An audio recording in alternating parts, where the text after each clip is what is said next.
त्याच वेळी आपल्या भगिनीचं पहिलं बाळंतपण आपल्या माहेरी करावं म्हणून जगतमाऊली गोपाल कृष्ण इंद्रप्रस्थाच्या दिशेने रथ घेऊन आला. बरोबर. आणि म्हणूनच माझी आई सुभद्राईला द्वारकेच्या दिशेने घेऊन जात असताना माझ्या आईच्या मुखातून शब्द बाहेर पडले, दादा अंतर अजून पुष्कळ दूर आहे, मनाच्या मनोरंजनाप्रत्याचा एखादी गोष्ट मला कथित कर. त्यावेळी मग खरं जगतमाऊली गोपाल कृष्ण म्हणते माझ्या मामाच्या मुखातून शब्द बाहेर पडले. गोष्ट सांगण्यासाठी माझा मामा सिद्ध झाला. ती गोष्ट होती चक्रव्यूहाचा भेद कसा करावा ही कथा.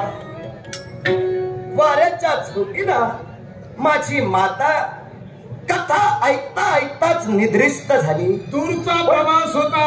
हा, दूरचा प्रवास असल्या कारणास्तव वाऱ्याच्या झोतीनं तुझ्या आईला निद्रा आली. पण कृष्णवाणी खंडित होऊ नये म्हणून ती गोष्ट परिपूर्णरित्या ऐकण्याची जिज्ञासा कुठेतरी खंडित होऊ नये म्हणून त्या गर्भातूनच हा अभिमन्यू होकार देत होता.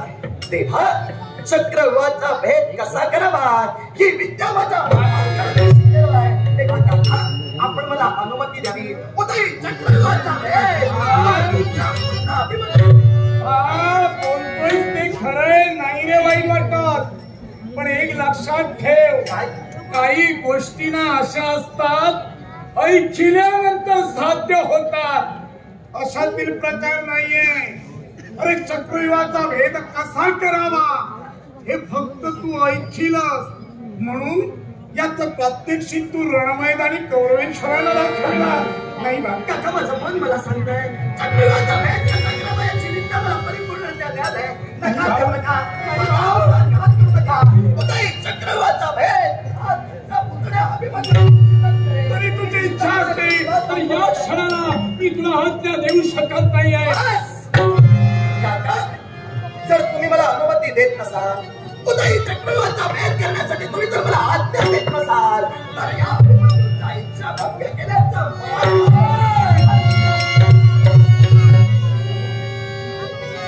स्वतःची इच्छा पूर्ण करण्यासाठी आता बाल हट्ट तू माझ्या नजरेसमोर ठेवलास. अरे बाल हट्ट जर का या क्षणाला मी जर का पूर्ण केला नसेल तर इच्छा भंगासारखं महापाप या धर्माच्या माती येणार आहे.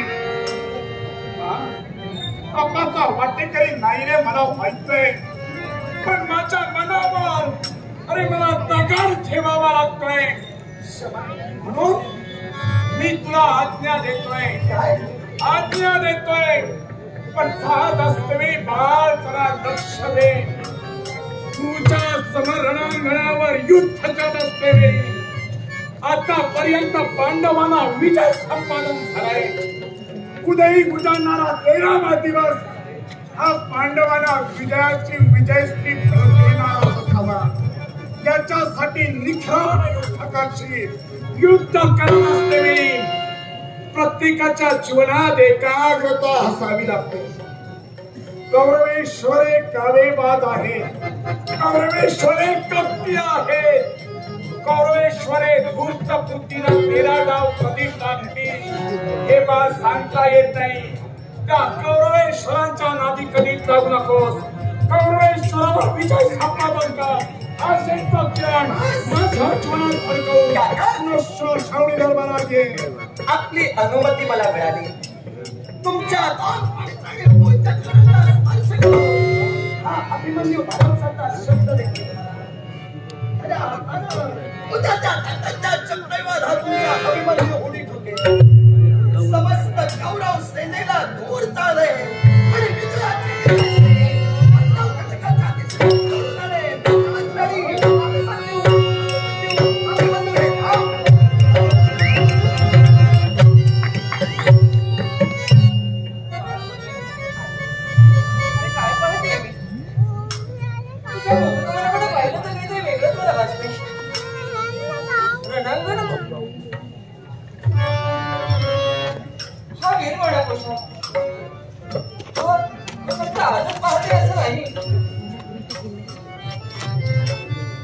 हे कौरव पांडवांचं युद्ध सुरू झाल्यापासून पहिल्या दिवसापासून अगदी तू रणभूमीवर उभा आहे बाळा.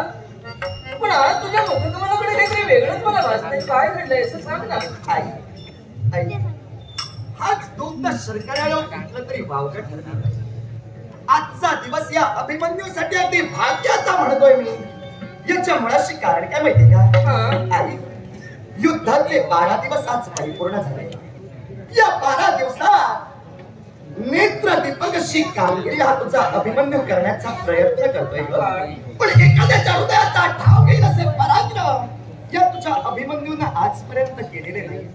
युद्धाच्या पहिल्या दिवशी या अभिमन्यूनं कौशल्याने सन्नागिरी सांडलं. पितामह भीष्म यांच्या रथाची ध्वजा पताका या अभिमन्यूनं छिनली. एवढंच कशाला तर दुर्योधन काकाच्या अंगावर असणारा संरक्षण कवच त्याला आपल्या बाणांनी तोडलं. तो हा तुझा अभिमन्यू. पण आई तुझे पराक्रम मला माहिती आहे. अजूनही बरेच पराक्रम तू केले हे माहिती आहे मला. पण असं जरी असलं तरी सुद्धा आज मला ऐकायचंय काय नेमकं हे जे काही वेगळं मला भासतंय ते काय आहे. याला कारण काय? आज जो तुझा मी आवेश पाहते मला काहीतरी वेगळं वाटते. याला कारण आहे माझ्या अवतीभोवती चैतन्य निर्माण झाल्याच्या मुळाशी कारण काय माहितीये का? उदयी खऱ्या अर्थानं मला सुवर्ण संधी मिळते. कोणती बाळा? कौरवांच्या वतीनं आचार्य द्रोणाचार्य हे चक्रव्यूहाची निर्मिती करणार आहे. आणि त्या चक्रव्यूहाचा भेद करण्यासाठी आई तुझा वतीनं जाणार. हा बाळा, अरे काय बोलतोयस तू? बाळाचं नको बोलूस. चक्रव्यूहाचा भेद करण्यासाठी तू जाणार आहेस? तुझ्या पराक्रमांवर विश्वास आहे रे. काय आजपर्यंत जे पराक्रम केले खरंच आई म्हणून पूर भरून आला माझं. याचा अर्थ बाळा असा सुद्धा नव्हे की तू चक्रव्यूहाचा भेद करू शकतो. मला एक सांग, तू जातोयस कुणी आज्ञा दिली तुला? काकांची अनुमती दिली. काकांची अनुमती मिळवली. फक्त तुझी आज्ञा असते. थांबा.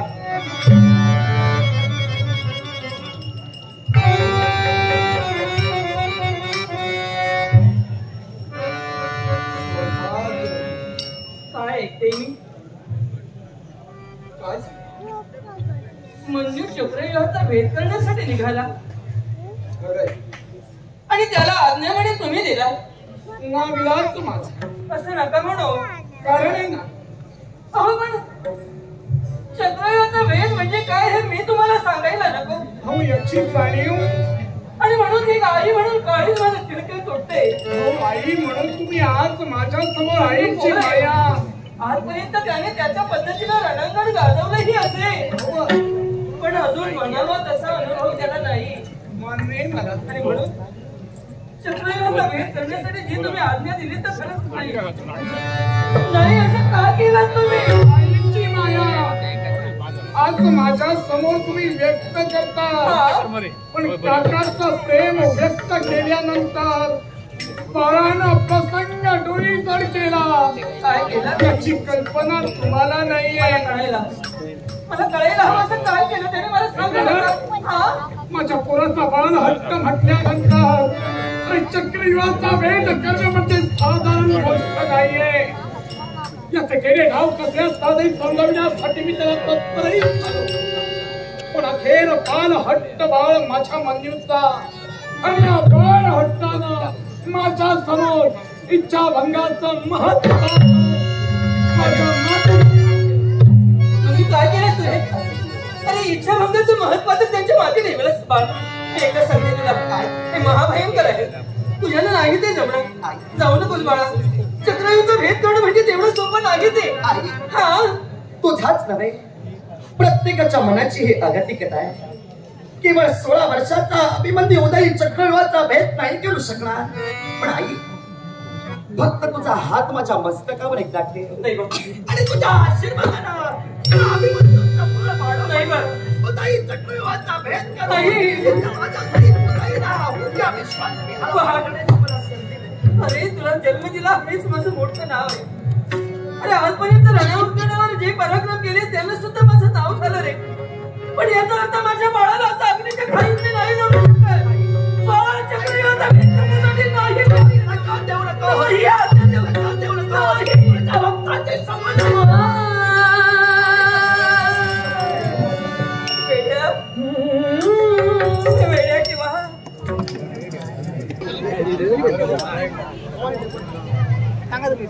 वेड्या किंवा पांडवांचे होते कुणीतरी करायला हवा.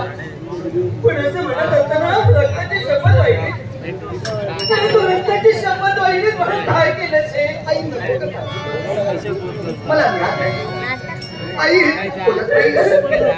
पोराबद्दल तुझ्या आतल्याला फेवटून बसणारी ही ममता बोलते.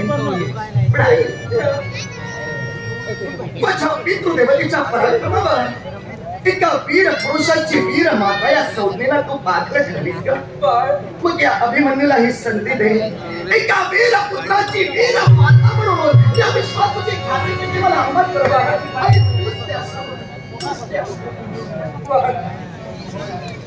रक्ताची शपथ वाहिलीस.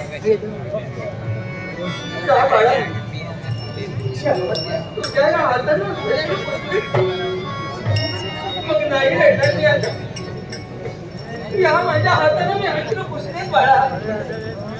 खरंच अश्रू पुसले बाळा. काय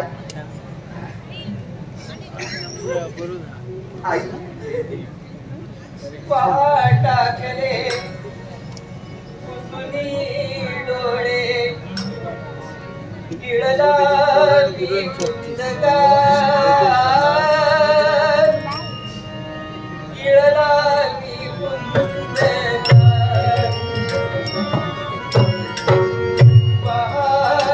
टाकले मी डोळे गिळला मी कुंदका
अभिमन्यूला पहिला आवडता तो झाला.